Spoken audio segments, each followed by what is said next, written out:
So with everything milled to size, I know the final dimension of my parts. I went back into SketchUp, went back to my model and made a few updates for the things that changed here.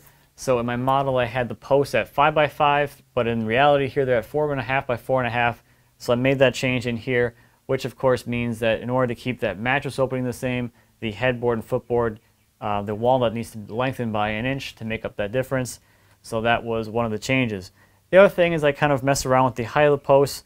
I still am not really sure exactly where I want them to end up, but I'm thinking that they're going to, at least in my mind right now, they're going to end up just above the seam between the two boards in the headboard and footboard. I think that might be an interesting look, but we shall see. The nice thing here is I don't have to worry about cutting those posts to final length for a little while. And actually what I can do is just cut the bottom of the posts, square that side up, and I can leave them as long as I want until I'm ready to cut them to length. I can reference all my joinery off the bottom of the legs, which will be perfect. So the headboard and the footboard is where I'm going to start, or the walnut on the headboard and the footboard is where I'm going to start. These are still, the edges are still pretty rough from the bandsaw. They're not really square. The bottom side here, they're not really parallel yet, so I'm going to finish milling those up. And then I'll cut all these walnut headboard and footboard parts to final length. And then from there I can start working on the joinery.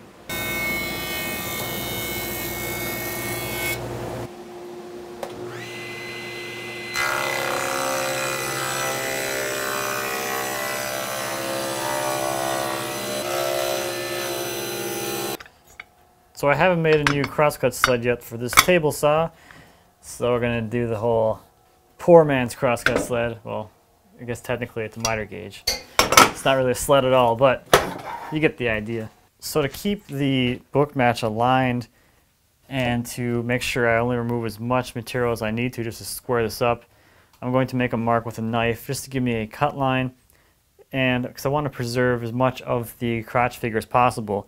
So ideally the cut would come right up to here, and that just trims off this extra bit here, and it's the least amount of material removed as possible, because then I have to come over another few inches for the joinery.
So now I have the tongues on the lower portion of the headboard and the footboard, and I'm going to break up this tongue into individual tenons.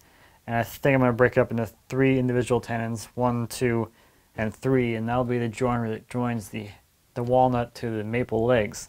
Excellent. So I'll transfer this layout to the other 3 tongues and then start cutting this out, and also clean up this little bit of material left at the shoulder here where I left the dado blade back from the shoulder line.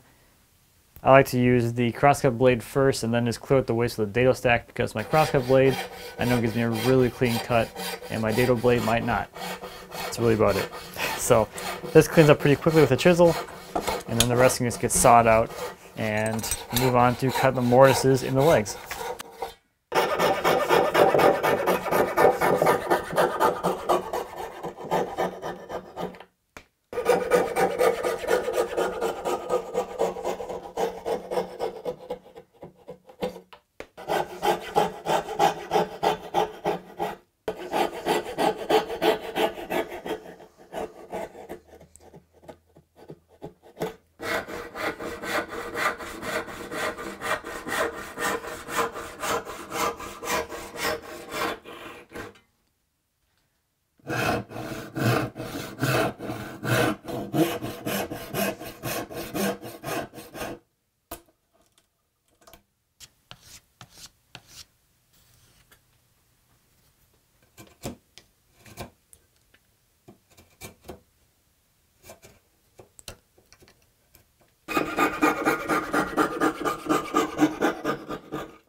Alright, so the tenons are good to go on the headboard and the footboard.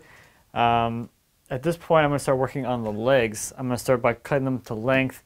I've already laid them out in the order or the orientation that I want. So I picked out the ones for the headboard and the footboard left and right. So it's also worked out that I'm pairing the top and bottom half of those two slabs. So the ones for the headboard, for instance, are going to be the left and the right side of the slab. So there's some grain continuity along the center seam. Not that you're ever going to see them that close together, but it's an interesting detail.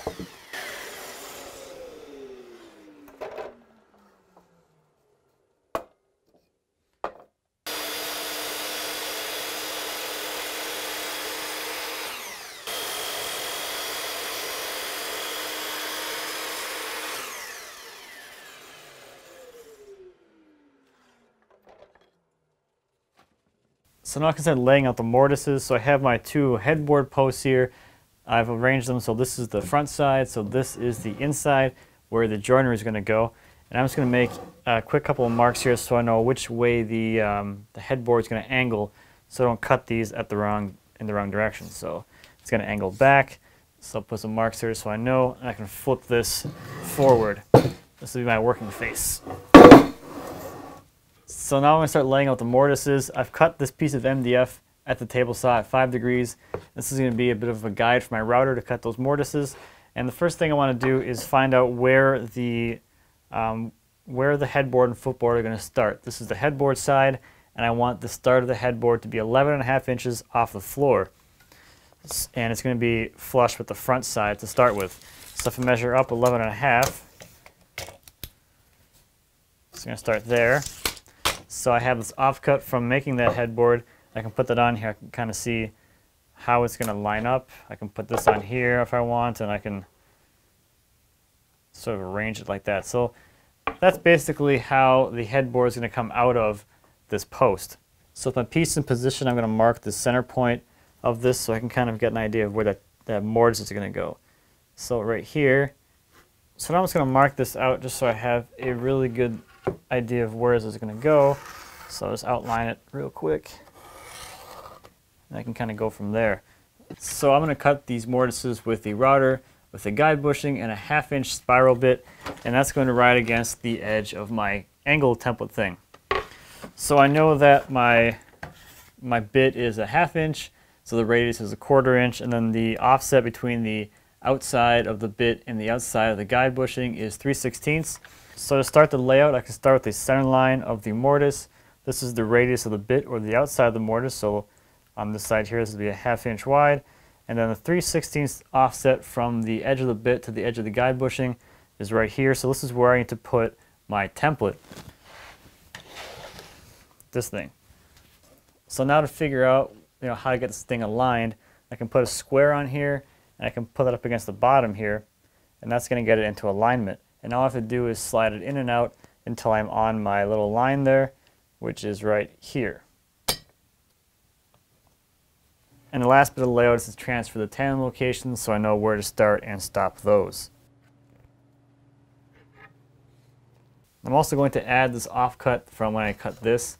This is going to serve as a little bit of a channel, so I don't have to worry about the guide bushing coming away from this template too much.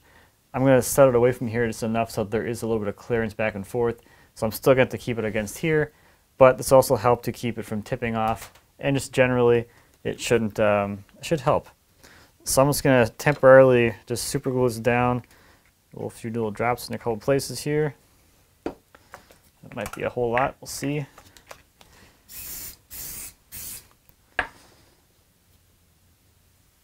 And I have a little layout line on here so I know how far away from the front edge to put this. So now I have a nice solid path for the guide bushing to travel through. So there's a little bit of side to side so I can still slide the router pretty easily. But overall, even if I deviate from this side a little bit, it's not going to cause me too much of an issue.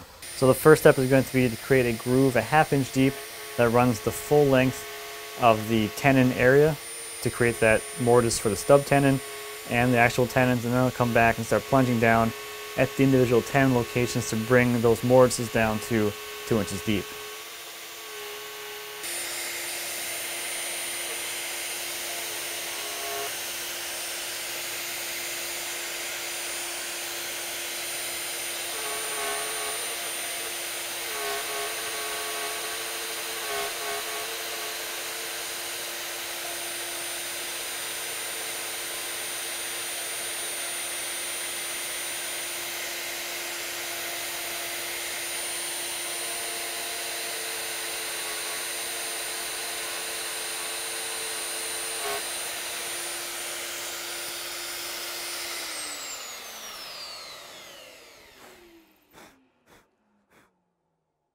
So my bit's not long enough to go all the way down to the full depth here. I do have a longer spiral bit, but of course I don't know where it is. But I do have this straight bit, and I'll use this to clean up the very bottom of this. So I went ahead and I drilled some holes down in here with the drill bit to clear out the majority of the waste. This bit is a little bit scary to be running in here. The least amount of work this bit has to do, the better. So removing a little bit of material here, I can use this bit pretty easily. I can also come back in here if I wanted to instead of using the router and just clean up this last bit of material with the chisel. But since I have the router set up with the guide already and the bit's the same size as the spiral bit that's in there right now, it's going to be a pretty simple matter of just swapping the bits, clearing out the waste, and then I'll be done with it. Alright, get this thing off of here. There. Okay, before I take this off, I'm going to do a couple of things. First, I'll make a line down here, so I just keep the alignment top to bottom as I go to my other leg over here. And I'm also going to take a measurement from the front here and just leave it in my combination square, so when I flip it over I can get this thing in the same spot on the other side, upside down from this.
So now I can trim these tenons down to fit into the mortises. They're a little big still, not much, so a few passes with plane and it should be good to go.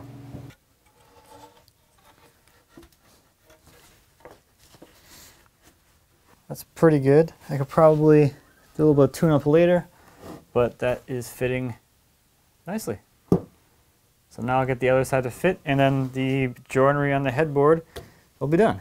Well, for this part, I guess, until I join the other slab to the top of this. So now I can go ahead and remove this extra bit of material I left on the top portion of the head and footboard. I just made these cuts before when I was making the tenons on the bottom half, so I knew exactly where the shoulder length was going to be.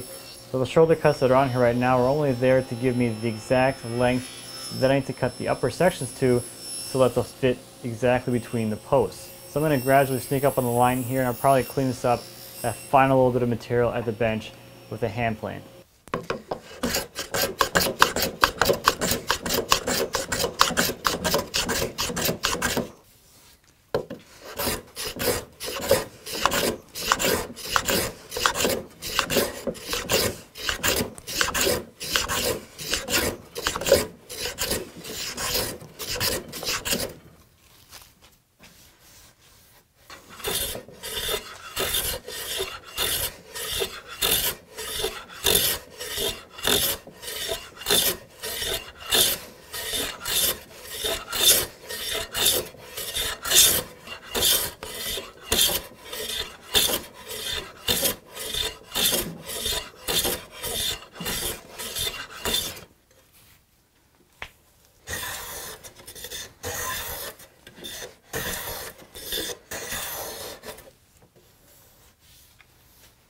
There, that should be good for now. And then later on when I do all my surface prep, I can clean up the last little bit of material here.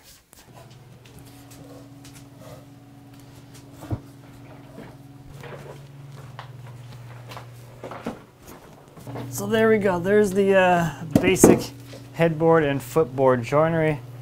Looks like I managed to get them in the same, or the right orientation. The footboard goes this way, headboard goes that way, so that's all good.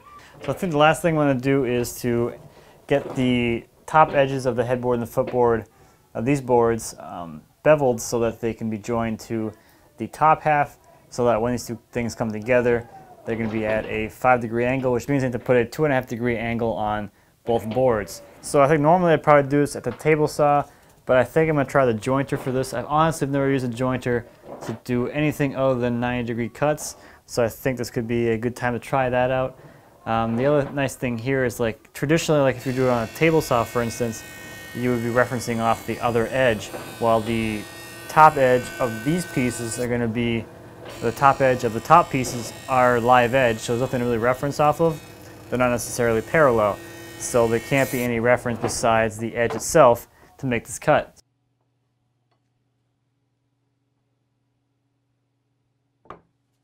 So that's it. The joinery for the headboard and footboard is complete. So next time we'll take a look at adding the rails. We'll do some final shaping to these posts, and we'll take a look at the live edge treatment I'm going to do, which is what this is here. Kind of practice on that already. So thank you as always for watching. I greatly appreciate it. If you have any questions or comments about anything in the build so far or anything here in my shop, please feel free to leave me a comment. As always, I'd be happy to answer any questions you might have. And until next time, happy woodworking.